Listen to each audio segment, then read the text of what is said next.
Good morning, everybody. Anybody doing this live, or is it recorded? Yeah, we're streaming it. Okay.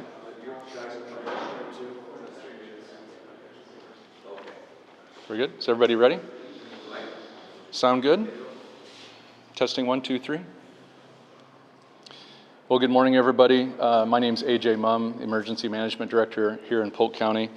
Thank you all for being here.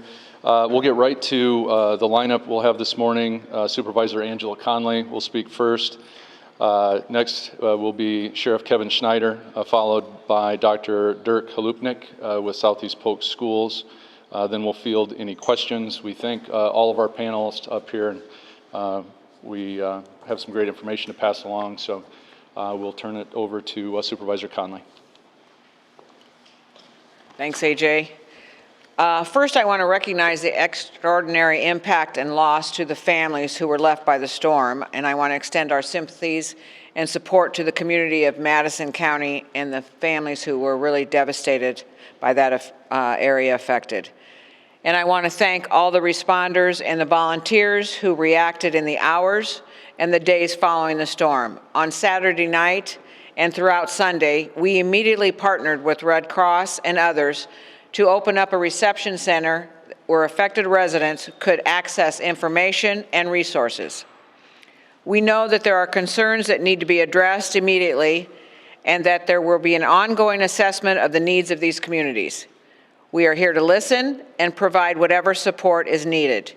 Yesterday, we created a hotline for affected residents to call for general information, to request assistance of volunteers, or to register to volunteer. And I can tell you already it is working. We've connected volunteers to those residents already this morning, and people at real time, it's really happening. So we're really excited about that.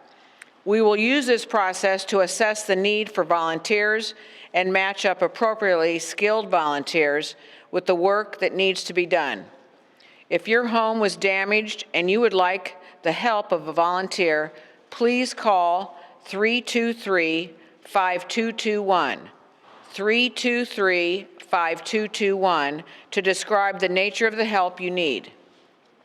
If you would like to offer your assistance, please call this number to register as a volunteer.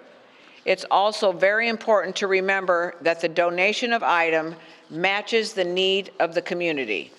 Unsolicited donations of goods can often cause logistical problems that hinder that response. Again, if you have items for donation, please call that hotline to ensure that they can be used. Our Public Works Department quickly mobilized this weekend to publicize and initiate a debris management strategy. It is as follows.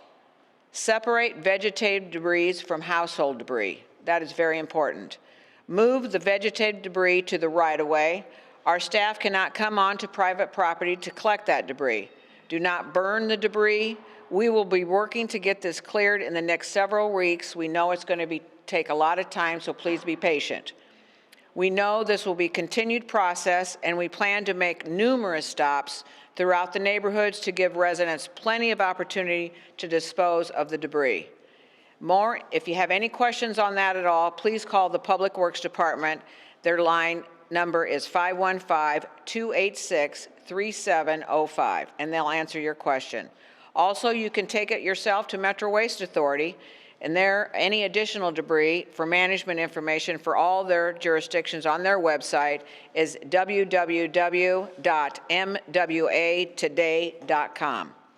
Finally, I know this is an extraordinarily stressful, uncertain time. I urge you to reach out to access mental health resources when you feel the need, and please do so. Polk County Health Services has a number of resources available to help.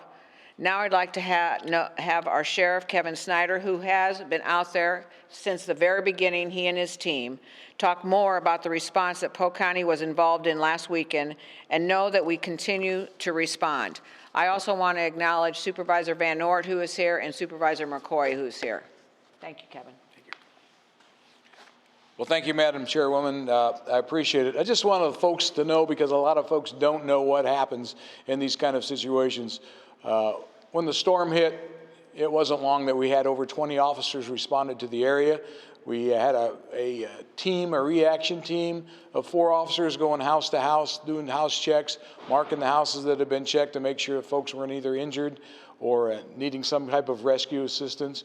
We were able to coordinate with the fire departments from many of the surrounding areas. With all the radio systems, we were able to bring everybody together on the same line. Everything really on our end went very, very smoothly. In a tragic situation like this, we don't need any other obstacles in our way to go out and do our job, and we appreciate that. We have had the mobile command center, which rolled out there that night, and one of the groups of people that we often forget about because they're not out there are our communication specialists. Communication specialists are in there. They're the ones answering those 911 calls. They're the ones getting the cars where they need to go, telling them what's going on. We responded to over 50 calls in a matter of minutes down just in that area. So we currently still have officers assigned down there. There are roads that are closed. We've had a great working relationship with Mid-American Energy and the Southeast Polk school systems because there's a lot of kids that are relying on bus transportation, but the bus can't get down the road because of down poles, down wires, and so forth. So we've been able to coordinate that very well. It has worked well. We worked great with the secondary roads crew who are helping us manage the debris, get the roads cleared up, pushed into the ditch so folks could go back and forth and do what they need to do on a daily basis, plus deal with the tragedies at their home. So we continue to ask the folks from Polk County and around, please stay out of the area. If you don't live there, please stay out of the area unless you're volunteering. You will get stopped by officers down there and ask where you're going. And that's for the security of the homeowners as well as security of the people that just want to come drive around and look, because you may wander into something that's not a safe area yet. We remain with about 3 roads that are still currently closed, and still those very large poles that you see around, and they're just not the normal telephone poles. They're the big steel poles that have been bent in half, and it's going to take a while to get those cleaned up. And so we ask for your support by not going down there and staying out of the area for the homeowners. With that, I'm going to turn it over to the doctor here and let him talk about Southeast Polk and how things are working for them.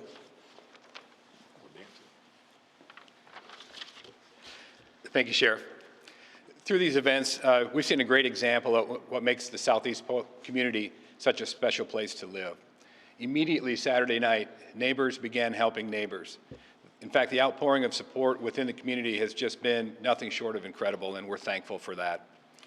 It's been important this week for our students, our staff, and our faculty to have a chance to be back at school and have a sense of normalcy. Class meetings were held with students so that they could talk, listen, show empathy, and ask questions. Counselors have been available for both students and staff to help them work through all of this. A list of available resources has been provided for teachers so that they can best support students with grief, coping, and understanding. We've reached out and communicated with the families that are known to have been affected and are compiling a list of those things that are identified as needs. We've also been communicating important information as we receive it with all of our families, and we'll continue to do that through the foreseeable future. AJ.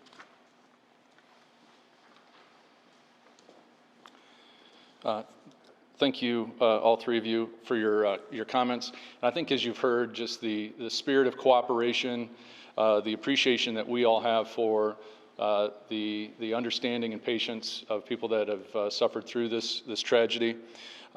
Just the amount of hard work, the sleepless nights that the survivors of the tornado are going through, the responders and everyone.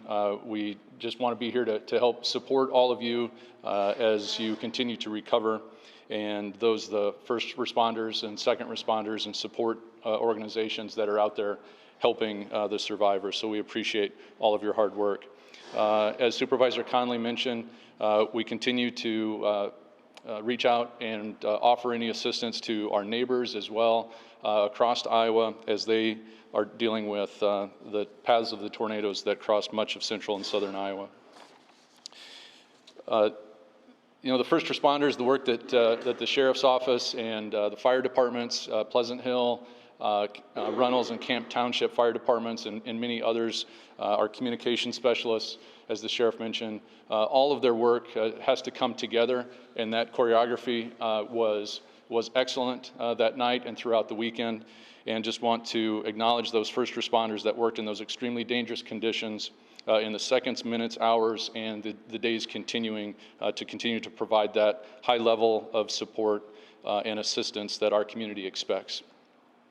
There's also what we call a second responder community that is so strong and important. As we've seen, our partnerships with Mid-American Energy, American Red Cross, Salvation Army, Southeast Polk Schools, the National Weather Service, as well as numerous church groups and community organizations that are too numerous to mention. They're all out there doing great work with their first intention is to help somebody that needs help. And so we thank them for what they're doing. I wanted to provide an update on the damage assessment. I know that these numbers have continued to grow over the days. Some of the properties initially, as the sheriff mentioned, were unsafe to access. As those streets are starting to open up, we feel that we have closing in on a nearly final assessment of the damage, and the numbers are as follows. So far as of this morning, we have 17 properties that are considered affected. That would mean that there's cosmetic damage, such as shingles, siding, and gutters. We have 39 properties that are considered minor. This would be temporarily unsafe but repairable. We have 29 properties that are considered major damage. This would be some structural damage but potentially repairable. And sadly, there are 8 properties that are considered destroyed.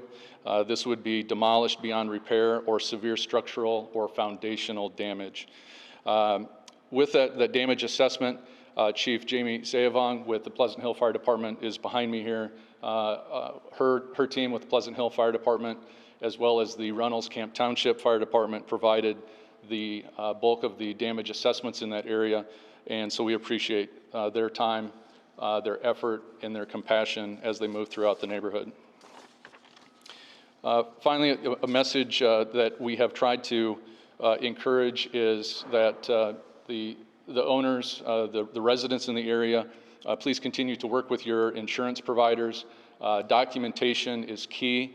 Many people have asked when can I start doing the cleanup? And that really has to be on the timeline that they feel comfortable with. And so we don't want to slow anybody down. As you heard, Polk County Public Works is providing that debris management process nearly immediately following the disaster.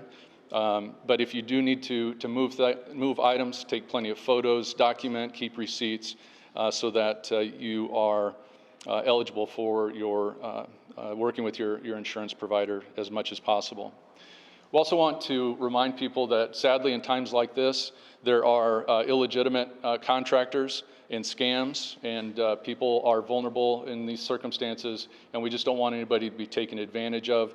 So please do due diligence on, if you're approached unsolicited by contractors and others wanting any type of financial information, any type of commitment up front, is certainly buyer beware, and please thoroughly investigate all of those. I know that the Sheriff's Office will be able to provide any guidance on illegal type of activities or potential illegal activities in the area.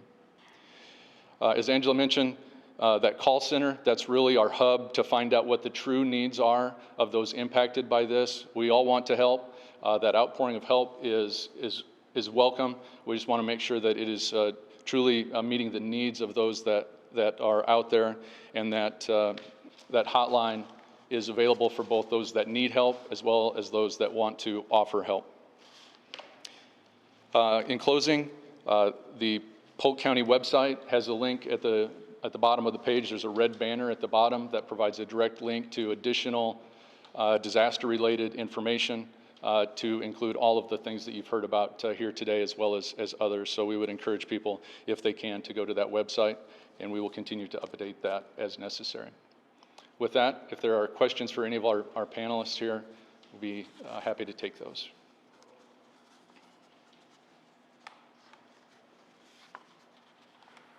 You had mentioned about the bus system and that being potentially impacted. Is there an update on working through that? Sure, good question. Our transportation department worked closely with the roads department Sunday night, developing alternative ways around those roads that were unpassable, reaching out to families and communicating that. And as of now, all of those are back in place, and we're able to run buses where we need to run them. Is there an estimate on when the closed roads might reopen?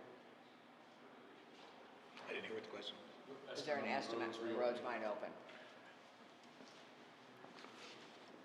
Well, we started out with many roads closed. We're down to just the 3. I was down there this morning already.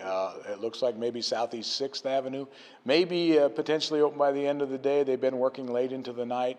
So a lot of our openings as far as the road goes is dependent on Mid-American Energy. So we don't want to put anybody in an unsafe environment. So, but we will be putting that on our website on a daily basis. And we also communicate it with Southeast Polk on a daily basis and the Secondary Roads Department. So. What's the most important thing that residents need to know about the progress of cleanup and safety? Well, I guess I'll take that one too.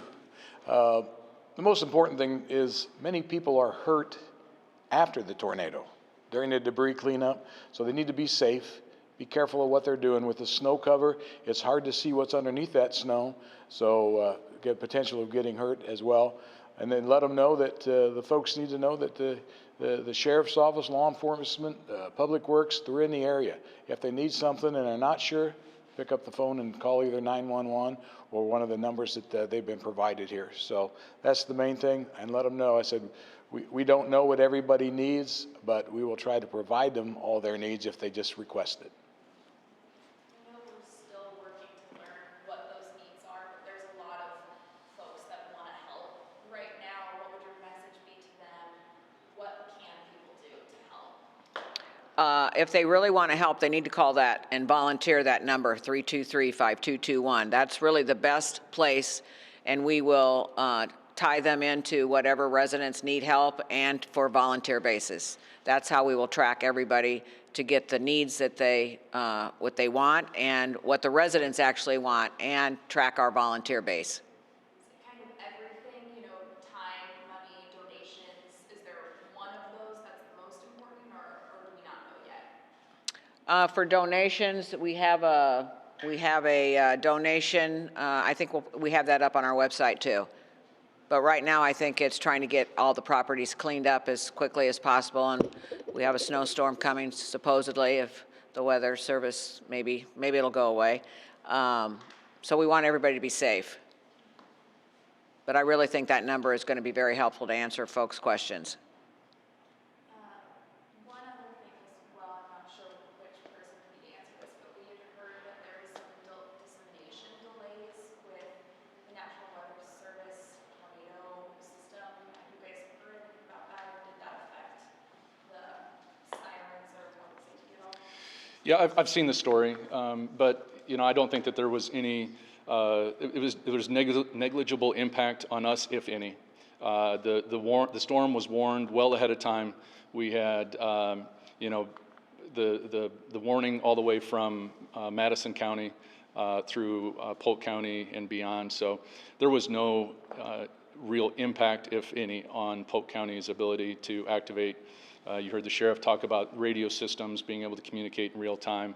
I've received no reports of malfunctioning storm outdoor warning sirens, so that part of the process seemed to go as we would want it to.